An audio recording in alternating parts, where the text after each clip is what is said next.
Peace, peace. Hey. What's up, y'all? It's Ariam. And Yodit. And you're tuned in to deuxsol Radio. That's right, your favorite twins here talking all things music and culture. Because 2 takes are better than 1, but twin takes are even better. And we're back with another episode here on Revolt Podcast Network. Now, Yodit and I were looking forward to recording this episode because we finally got around to watching the Michael biopic in theaters. And it was a good time. We enjoyed it. It was an experience. Yeah. You know, as longtime MJ fans, it really gave us opportunity to stay put and rediscover his incredible discography all over again. Yeah. And you just reminded fans and the world that he was this rare phenomenon. Yes. And his talent and his genius were outside of this world. Exactly. And of course, we have thoughts and we want to share them. So let's get into it. So believe it or not, Ariam and I didn't really watch too many trailers about the film. We didn't get too much exposure of what the film was going to be about. Obviously, we know about the story of Michael Jackson and his legacy, but we didn't get too many peeks into what this interpretation of his story was going to look like. And so we kind of went in blind. I mean, the last time we really watched anything that was built out in full length that told the story of Michael Jackson and the Jackson family was the iconic The Jacksons, An American Dream television series. Yes. A Black TV staple. Yeah. I mean, I felt like it was constantly on TV. Oh, wait, always. Like there was a point where anytime I turned the TV on, it would be like some scene from the 2-part series. And we would be sad. Yeah. Completely sad. Yeah. Like, even if I'm watching it midway, I'm going to lock in. Yeah. And so the series was the closest thing we ever had to a credible biopic, right? This was the first time that a feature film was created dedicated to telling Michael's story and his meteoric rise as a solo star and a global star. And so, of course, there's a lot of pressure. The state was involved, the family were involved as producers to really tell Michael's story as authentically as possible. And I think they did a really good job. For the most part, there were parameters, but they did a good job. And no biopic is perfect, right? But when you have the pressure of taking this story, this complex, robust story and legacy of a man like Michael Jackson, and synthesize it into a 2-hour film, it's definitely not a small feat. And the film is already breaking box office records, you know, especially in the music biopic genre. You know, when they're comparing it to Elvis, Bohemian Rhapsody, and Rocket Man, it's exceeding those numbers. So some highlights. Jafar Jackson. I mean, wow. He did an incredible job embodying his uncle. I mean, there were times I was looking at the screen and I had to take a double take. Like, is that Michael up there? I mean, he did an amazing job portraying his uncle, which I can imagine was a daunting task, you know? And on top of that, this was his first acting gig. He's never acted before and was met with the task of portraying one of the biggest global superstars of the world. Like crazy. What was so great about his performance is that obviously, like you said, it's in the DNA, which helps a great deal. But he knew Michael. He knew him as a human being. And so he was able to truly capture his essence outside of his persona, which was what helped, I believe, helped humanize him and really helped him avoid it coming off as a caricature or a mimicking of who he was, but really bringing to life his nuances.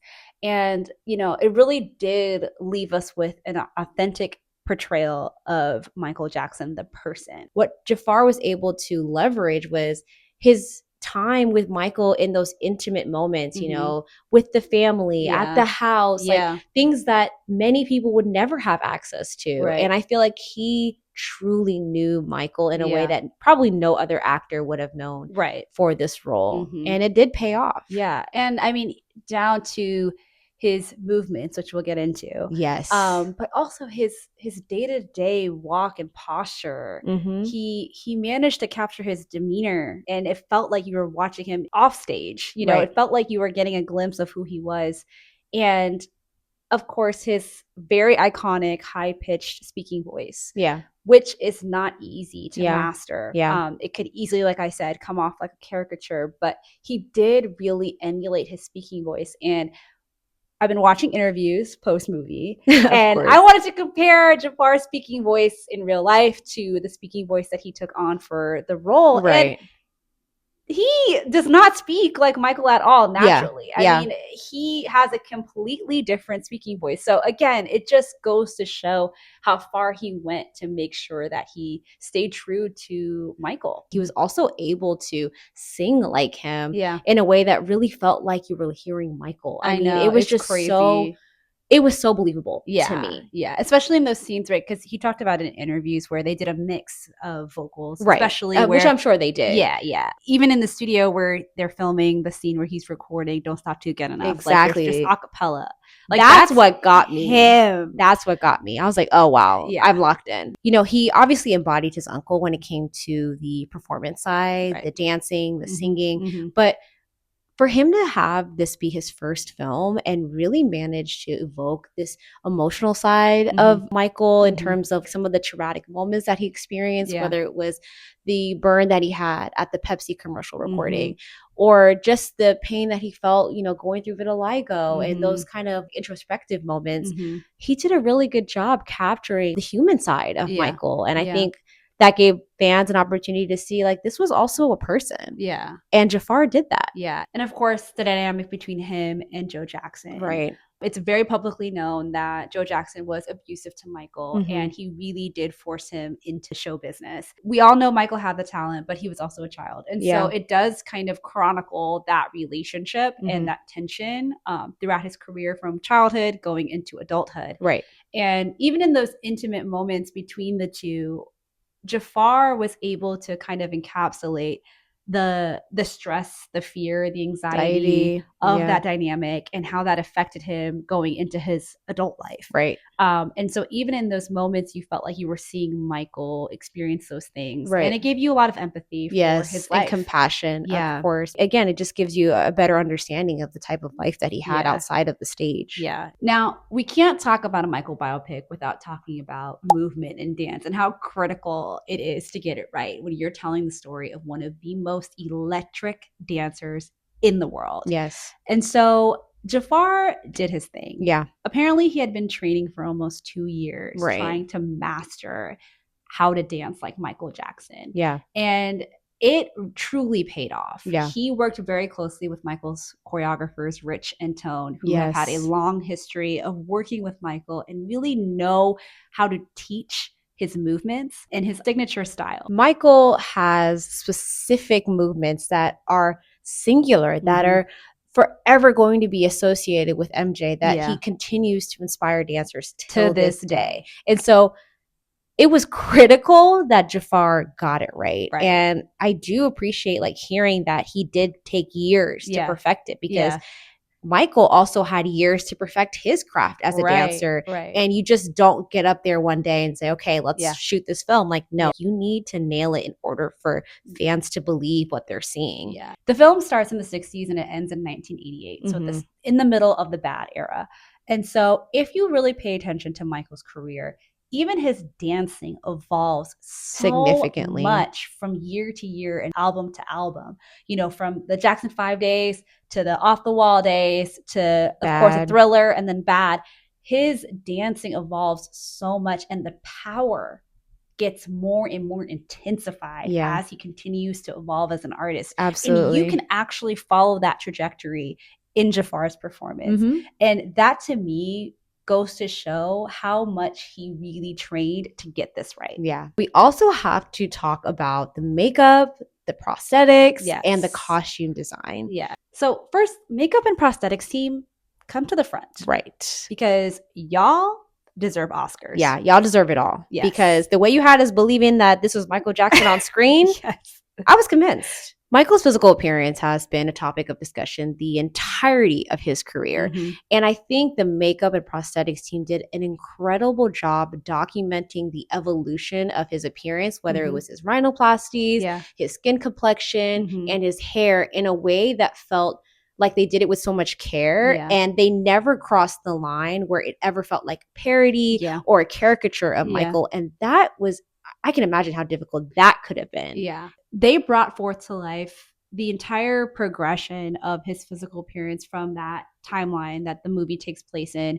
And they really did pay close attention to the subtleties, right? From the progression of his eyebrows from era to era, the eyeliner, the makeup looks that he was taking on. They really were meticulous. And it does not feel like a distraction from the movie. Never does. It feels like you are really truly following his evolution. Right, exactly. And that just goes to show the excellence that the team possesses, honestly. And then, of course, the costume design. Yes. I mean, you can have the hair and makeup down, you can have the actor doing their thing, but the costume designs need to follow suit. Yes. Because this is Michael Jackson. He was a fashion icon and he leaned on clothing to help express himself. Absolutely. He also used them as mechanisms to help transition from era to era and establish a new identity within each phase of his career. You knew what he was wearing during the Thriller era. You knew what he was wearing during the Bad era.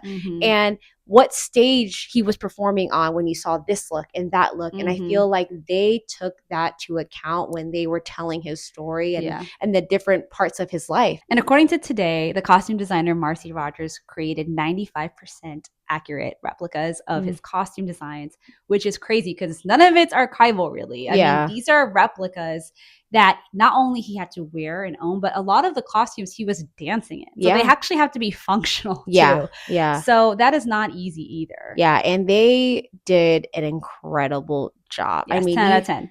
Every scene, like they just took you there. They really did. This film was very much performance driven. Right. So there were several instances where they recreated a lot of iconic performances.